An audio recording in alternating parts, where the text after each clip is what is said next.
What's going on, guys? I want to talk about a couple of money management tips as an entrepreneur, business owner, freelancer, whatever the case may be.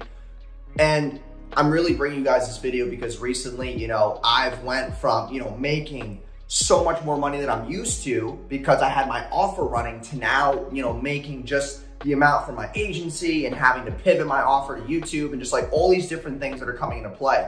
And I always think about this every single couple of days, how am I managing my money? Where is my money coming in? How is it leaving? And how am I able to get to the position where, I have a lot of cash and I have a lot of equity in things. I even have a retirement account. I have all these things that allow me to be financially, stable, financially free, and a lot more ahead of other 23-year-olds right now. So I think it's gonna bring a lot of insight for you right now. If you're just starting a business, if you're young like me, getting out of college, like how are you gonna manage your money so that you don't just have money, but you have growth and income, okay?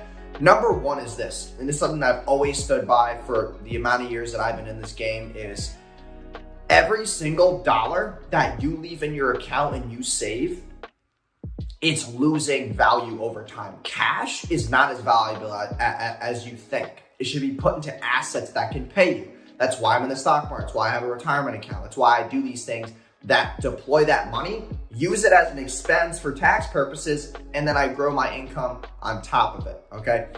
The next thing is, if you cannot afford to pay your rent in the first week of you working, then you should not be moving into that place at all, okay? Start managing your money to the point where your expenses for the month should be taken care of within those first 7 to 10 days. If you cannot do that, then you should not be living there, okay? You should not be taking on those financial obligations because a lot of people have credit card debt. They have, their rent, utilities, maybe they have kids, you have, your phone bill, your internet, your TV, all these things that, by the way, are distracting as shit. If you still have cable, you should probably get rid of that because no one fucking watches that anymore. I don't either. I haven't turned on a TV in God knows when, okay? Yes, I need internet, obviously, because I run an agency. I need internet, but that's the point. Next thing is if you cannot afford to buy this thing that you want, that you've been looking to buy 4 times up front, then you should not be buying it at all, okay? And obviously this is not like a flex, okay? But, for me, I was able to lease out this house. I said to myself, can I afford this 4 times? And the answer was yes. I got my car. Could I buy this 4 times right now? Yes. So I got the car, okay? There's things that, other things that I'll buy.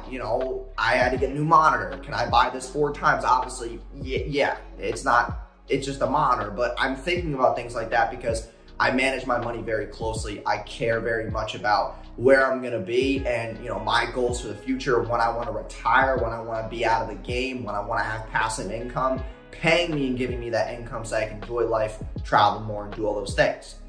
And I think the biggest thing is as far as money management tips, you just have to stop spending money on dumb shit. And that's the biggest thing right now in our world, in our age group, is we always feel like we have to do things. We always feel like we have to go out partying. We always feel like we have to, go on these trips with our friends. We always gotta feel like we gotta go drink and, buy the new iPhone and buy this new thing and buy that. And it's you don't have to do those things, okay? I've had my MacBook for maybe 3.5 years now. It works completely fine. I don't need to buy the new Mac. I don't care if it's got this Retina fucking screen. I don't care. It's not gonna make me more money. iPhone 12, I don't need it. I have my iPhone 11 or X, whatever the hell. I don't even know which one this even is, okay? I don't need another iPhone, okay? I don't need to be up to date, okay? iOS updates will update me anyway. I don't need a new phone to look like I'm cool. And just other things in general, everybody feels like they have to have that new thing. And it's that is not gonna make you more money. Now, if you're a videographer or photographer and you have the money and you want to buy a new camera because it's going to bring more value to your clients, then yes, that makes sense because that's investing in your business. For me, I invest in things that make sense, okay? So it's more of a matter of like, do you have the self-control to not spend money on dumb shit and put it towards things that are going to give you wealth long term? And I really just want to put that across today, because for me, I've been able to accumulate a lot of cash and a lot of wealth early on in life, because when I was in college, I worked 3 jobs. Okay, I was not fucking around going to Coachella and like doing all these stupid things, partying. I was working. I worked at a life insurance firm, financial firm. I worked at Staples on the weekends. Like, I was grinding. And my friends back home can testify to this. Like, it was very hard to get all of us together because I was always working and I wanted to leave New York. I wanted to get the hell out. I had priorities, I had goals, and I put those things ahead of fitting in. Okay, so I really want to get that across. Hope you guys enjoy these money management tips and just my financial, scope of how I'm able to build wealth, cash, and just, keep trekking forward. So hope you guys enjoyed. Hit the like button, subscribe if you're new, follow me if you're new, and I'll see you guys in the next video. Peace.